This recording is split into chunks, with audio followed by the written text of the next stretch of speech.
Bom dia, tarde, noite ou madrugada, a hora que for. Eu sou Stamato, autor saga A Era do Abismo e anfitrião da iniciativa Mochileiros do Multiverso, que une e fortalece autores e autoras nacionais através de dicas de escrita criativa e mercado editorial. Hoje eu vou falar do livro Filhos do Éden, Anjos da Morte, do Eduardo Spohr. E aqui é uma análise de um escritor, então é uma análise que é feita para leitores, né, para quem gosta do Spohr ou quem está ainda buscando conhecer mais do Spohr e conhecer mais dos seus livros, mas também é para os autores e autoras que buscam melhorar a sua escrita criativa. Então vou falar aqui 3 pontos que eu acho que são os pontos mais interessantes nesse livro, que vão interessar os leitores e que podem também servir de aprendizado para autores e autoras. Então, começando o conteúdo, esse livro aqui eu gostei muito dele logo de cara, porque ele faz uma viagem na história muito interessante. O Spohr, ele gosta de contar a história dele de forma não linear, né? Ele gosta de trazer uns flashbacks no meio da narrativa, que é assim, eu adoro o Spohr, mas eu não gosto tanto assim quando a narrativa fica embaralhando a linha do tempo, particularmente. Esse livro aqui, ele faz diferente. Ele começa a história no passado, início do século XIX. É bem claro que se trata do passado de um personagem sábio. Mas ele segue linear a partir daí. Então, esse livro aqui dá um foco bem interessante nas guerras do século XX, né? Principalmente Guerra Mundial, Guerra Fria e tudo mais. Então, o modo como o Spohr representou os períodos históricos, os conflitos históricos. Ele usa uma coisa muito interessante que ele usa a música o tempo todo. Então ele cita, no rádio tocava tal música. E eram músicas que eram populares naquela época, né? E isso dá uma ambientação muito imersiva e muito divertida para a leitura. Então ele fala assim do contexto dos países em que a história se passa, mostra um pouquinho da história daquele país, daquele momento, né? Não é só a guerra o tempo todo também, sabe? Então, por exemplo, tem uma cena em que o Daniel, que é esse personagem que ele está vivendo essa história no século XX, ele tem um problema no correio, né? Porque tem um esquema com os anjos e, enfim, dá errado. E aí, quando ele se enfurece com esse problema, as pessoas olham para ele e dizem, tadinho, veterano de guerra, né? E isso é uma coisa assim que é feito, né, de forma fictícia, né, tem elementos fantásticos, né, no meio, mas de fato, né, isso é uma questão real nos Estados Unidos, sabe? Porque lá um veterano de guerra é um cidadão traumatizado, sabe? E às vezes é um cidadão que não consegue agora viver em sociedade por muitos motivos, até porque essa sociedade não cuida dele, sabe? E enviam pra guerra, o cara volta da guerra cheio de sequela, cheio de trauma, cheio de estresse pós-traumático, sabe? E a sociedade meio que larga ele à própria sorte. Isso dá errado, sabe? Então isso é um dos elementos que esse livro usa de forma bem interessante, sabe? Essa viagem na história, viagem por culturas não só dos Estados Unidos, tem também outros países também na Europa, também ali África e Ásia, né? Então, gostei muito o Spohr, ele fez uma pesquisa histórica muito séria, por isso que funcionou. Tá? Então, ele realmente se dedicou a conhecer o contexto histórico que ele aborda e representar ele de forma interessante, imersiva e, mesmo com elementos fantásticos, de modo assim, fiel à história real. O segundo ponto aqui como eu já comecei a falar o segundo ponto como eu já comecei a falar, das guerras do século XX. Eu sempre gostei de estudar guerra, eu fiz 1 ano e meio de faculdade de História, depois eu troquei para Letras, eu sempre gostei de estudar os conflitos armados. É um assunto que eu acho interessante, sabe? E que nos ensina muito sobre a psique humana, né? Sobre o modo como o humano lidava consigo mesmo ao longo do tempo. Então, o Spohr apresenta várias guerras e, assim, é interessante que ele explica o contexto daquela guerra, explica quais são as nações envolvidas, qual que é o interesse de cada nação, qual que é o discurso de cada nação, mas ele narra assim, a guerra por dentro, né? Então tem ali o dia D, que foi um ponto muito marcante da Segunda Guerra Mundial, por exemplo, sabe? Então ele narra o Daniel, né, de fato, indo para a guerra e vivenciando essa guerra. por regras, né, são impostas a ele não pode usar os poderes de anjo dele para interferir na guerra. Ele não pode salvar o esquadrão dele com o poder de anjo, ele não pode vencer uma batalha com o poder de anjo. Ele precisa vivenciar a guerra para relatar aos superiores dele, mas ele tem essas limitações. Então, por isso, e lógico, né, no meio da história, o Spore enfia elementos fantásticos que, obviamente, ao longo do livro, né, o Daniel não fica sem usar poder nenhum. Ele acaba usando poder, mas dentro de um contexto bem específico. Mas, enfim. Mas isso dele narrar o Vietnã, sabe? Narrar não só a guerra em si, mas também, tipo, ok, acabou a guerra. Então as nações vencedoras estão comemorando. Como é que foi essa comemoração, sabe? Como que ficou, por exemplo, Berlim, depois da guerra, na verdade? Então, ele pega assim, e o Spore ele gosta disso. Ele fez isso já em outros livros, né?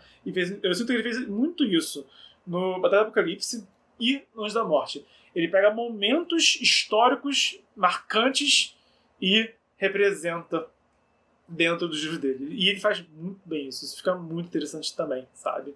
Enfim, só que enquanto eu sinto que no Batalha do Apocalipse ele basicamente pegou os períodos históricos que ele mais gosta e ambientou uma história do Ablon, no caso, ao longo da história, né? Ao longo desses momentos históricos.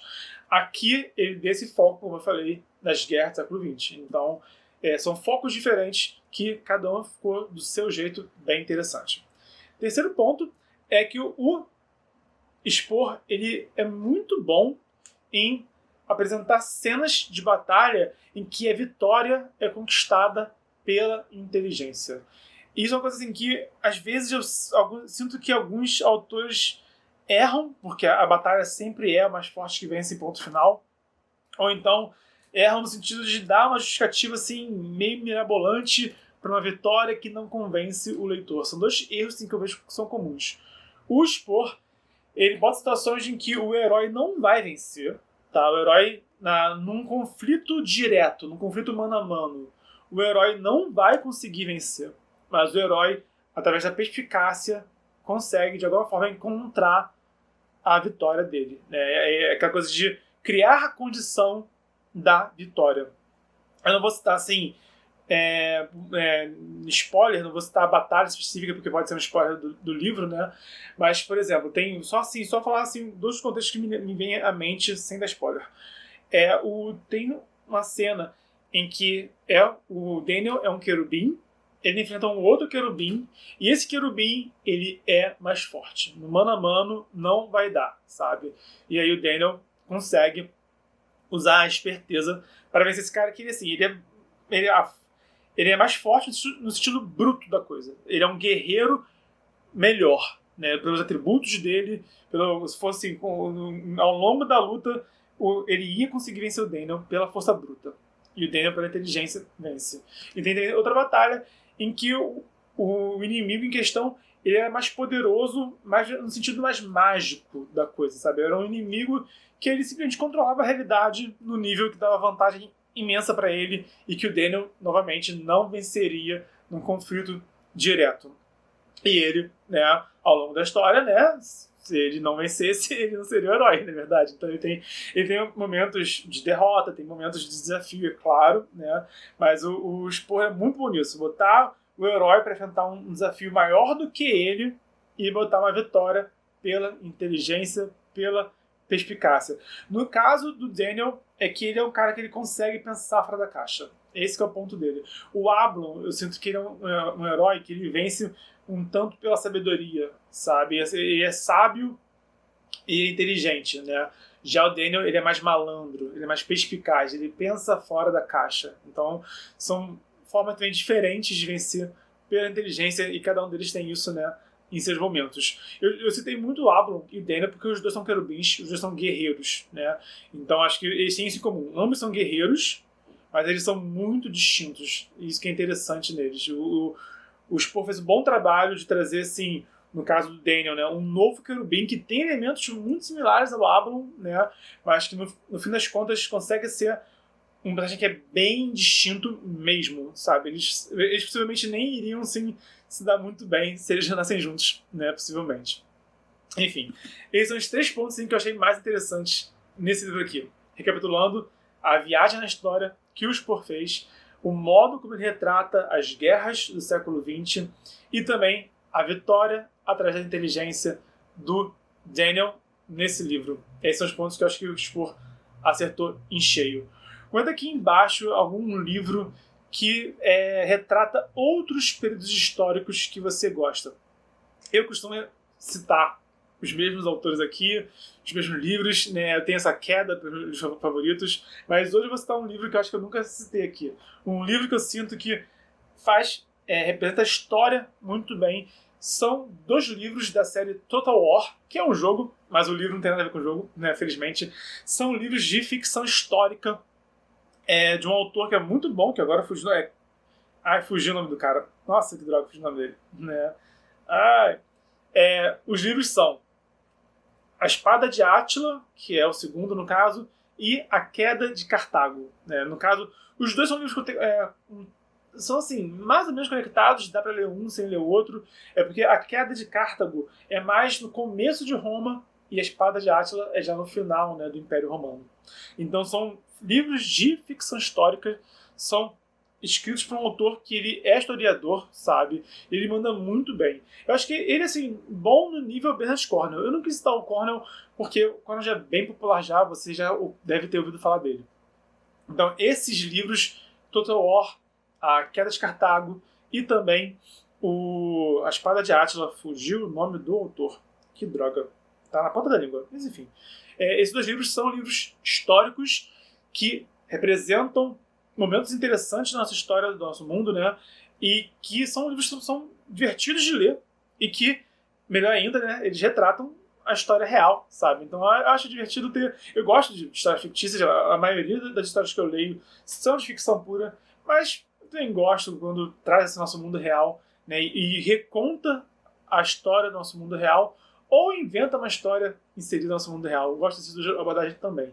Então eu recomendo esses 2 livros, além do Filho do Éden, Anjos da Morte, que é totalmente fictício, obviamente, né? Mas também recomendo esses livros de ficção histórica.